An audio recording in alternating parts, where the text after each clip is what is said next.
Praise the lord. March 29, 2025 Philadelphia అనుదిన వాగ్దానము. Presented by Suvarthamanam online Christian radio. నీకు విరోధముగా రూపింపబడిన ఏ ఆయుధమును వర్ధిల్లదు. యెషయా గ్రంథము 54:17. ప్రార్థన. ఆకాశమందు ఆసీనుడైనవాడా, ఆకాశము మీ సింహాసనముగా, భూమి మీ పాదపీఠముగా చేసుకొనినవాడా, రోషముగల దేవా, మా శత్రు బలమంతటి మీద మాకు విజయమునిచ్చువాడా, మీకే సాష్టాంగ నమస్కారం చేస్తున్నాము తండ్రి.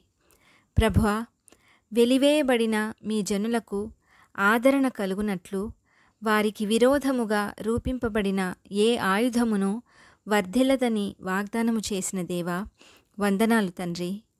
మా విరోధులందరిపై కూడా మాకు జయము అనుగ్రహించువాడవని, మా శత్రువు యొక్క ఆయుధములను వర్ధిల్లనీయని వాడవని మీ చెంతకు వస్తున్నాము తండ్రి. ఈ వాగ్దాన ఫలమును దీనిని స్వతంత్రించుకొనుచున్న ప్రియబిడ్డలందరికీ అనుగ్రహించమని నజరేయుడైన యేసుక్రీస్తుని శక్తివంతమైన నామంలో పరిశుద్ధాత్మ దేవుని సహాయంతో ప్రార్థిస్తున్నాము పరమ తండ్రి. ఆమెన్. దేవుడు మీ అందరినీ దీవించునుగాక.